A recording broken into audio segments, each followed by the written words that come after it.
There are two kinds of power that people often discuss: money and position.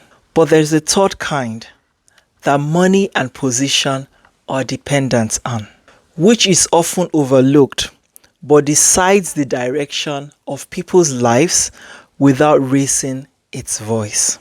That is information. The right facts at the right time. Have you ever realized one small piece of information could take you to the next level, save your home, your job, or even your life? Bola didn't until the day she almost lost everything.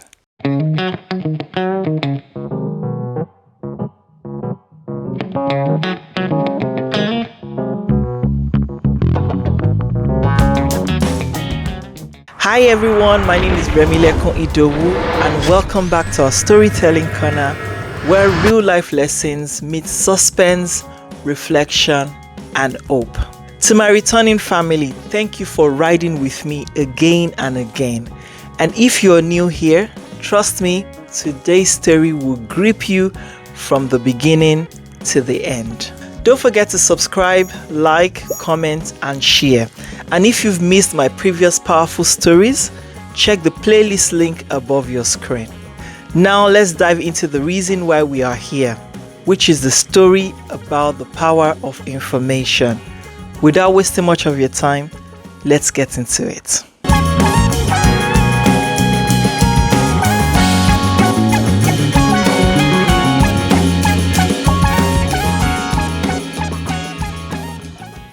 Bola grew up in Abeokuta, Ogun State, Nigeria, in a home where loud confidence was mistaken for truth.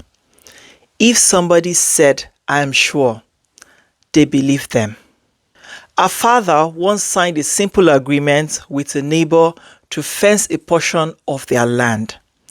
Just a piece of paper, no lawyer, just trust for what he thought was a great deal with a very trustworthy neighbor, without verification.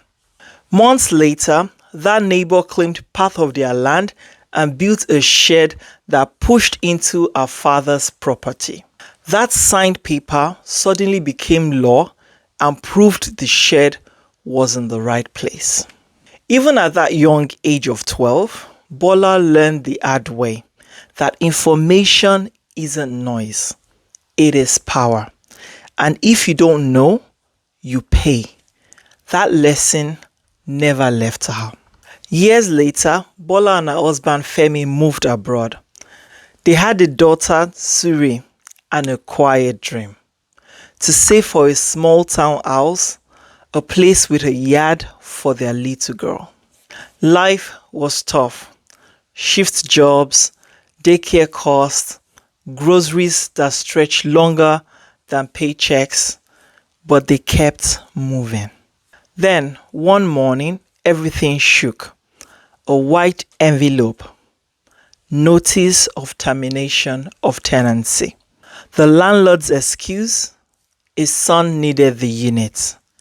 They had 60 days. Panic knocked as the couples thought of all the possible issues this tenancy termination notice could cost them. Rent prices doubling down the block, which they knew they could not afford at any moment. Changing their child's school when she just started settling in. But Bola remembered the switch that flipped when she was 12. She opened her laptop and decided to research her options. Then typed different prompts: tenants' rights, landlord's son move in, what is legal? Buried in official websites, she found laws. She learned there were rules, forms, compensation, timelines, and even a tribunal. She printed the pages and put it under the notice like a shield. Femi asked, "Are you sure?" Bola answered honestly, "No, but I know where to ask." She called the tenant hotline she once saved in her phone. A firm but kind voice walked her through after she voiced her concerns. File a dispute, the voice said. Today, if you can. Take the form down to the office before 4. Bring ID. Take photos of your notice and the envelope. Don't wait. A hand shook as she filled the form. Weeks later, at the tribunal hearing, the landlord arrived with a loose story that couldn't hold its weight. The adjudicator asked him for his son's move-in date, proof of intent, a sworn statement. The man's answers fell apart like wet paper. The ruling took 5 minutes. Eviction set aside. The landlord will owe them compensation if he tried again without following the law properly.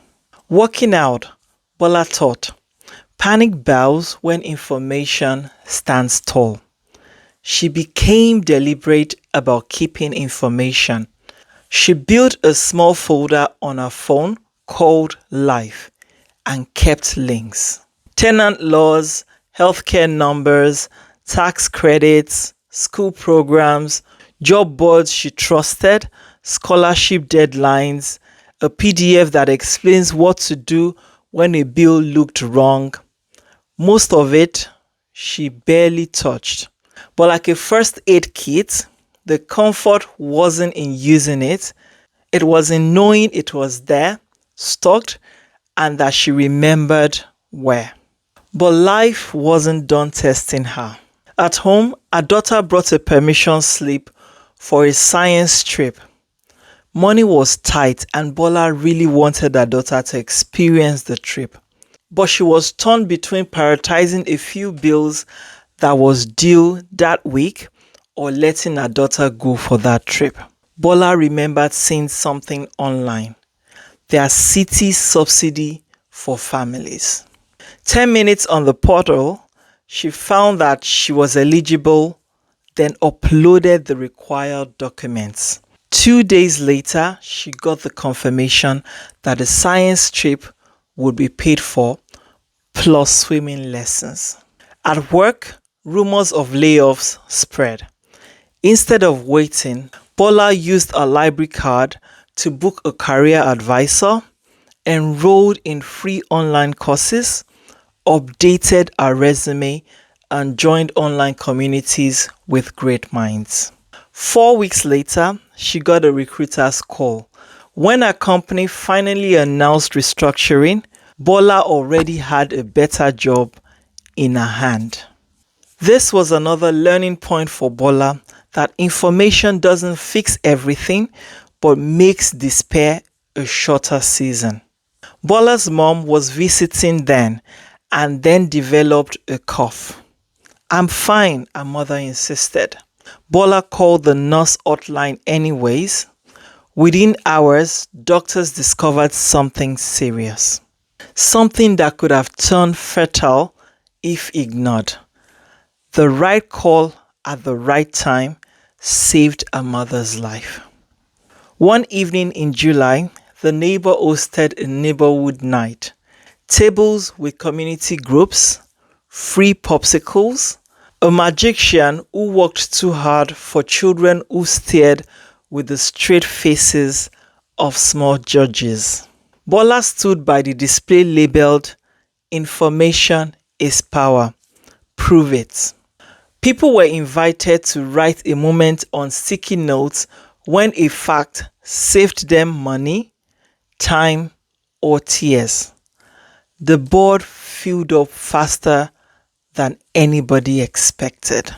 People wrote notes such as, "Found out my credit card protection is optional. Cancelled and saved $18 monthly. Learned I could defer my student loan during maternity leave. Discover my kid qualifies for a special tutoring through the school board. Free. Check the charity register before donating to a foundation with nice website and no records. Realized I could get my foreign credential assessed. That got me a better job." Bola read the notes like poem, not because they rhymed, but because they contained relief in short lines. She realized something that made her heart do that embarrassing swell. The power of information isn't just in knowing, it is in sharing without showing off. So many people hoard information because somehow they learn that being the only one who knows keeps them important. She learned the opposite makes you freer. From there, something started that Bola didn't plan. She made a WhatsApp broadcast list and a group. Nothing fancy, no spam, no lectures, just a weekly message called Signal with items that help people get the right information. This new community helped people like Musa, who almost lost his shop after an heavy rain caused flooding in Bola's community, and shops were destroyed. Families panicked. Bola showed Musa, the shop owner, the grants and forms he needed before touching his shop. Weeks after Musa submitted an application, he was able to reopen his shop. That moment confirmed it. Information doesn't stop storm, but it changes how you recover. From then, Bola intensified with spreading the word about getting the right information, which became a great movement. People forwarded messages and information Bola shared. Cousins shared it, communities spread it. One by one, people stopped panicking and started preparing. Not everyone liked it. Scammers who thrive on ignorance called her negative. She ignored them. Our mission was simple: flip the light on in dark rooms. Bola's life proved something powerful. Information is power. It doesn't always shout, but it changes everything. So next time you face a challenge, remember, don't just panic. Don't just guess. Ask the right people. Search, verify, and act on the information you have. Because the difference between despair and breakthrough might just be one piece of information away. Some people might even hoard information from you, but know that with a little research, you can get direction for yourself. If this story inspired you, don't keep it to yourself. Subscribe, like, share, and drop your thoughts in the comments. Have you ever had a moment when the right information saved you? I'd love to hear about it in the comment section. And as you head into your weekend, here is my encouragement. Don't wait for the fire to start searching for water. Equip yourself early. Information is not just power, it is your key to the next level. Have a great weekend.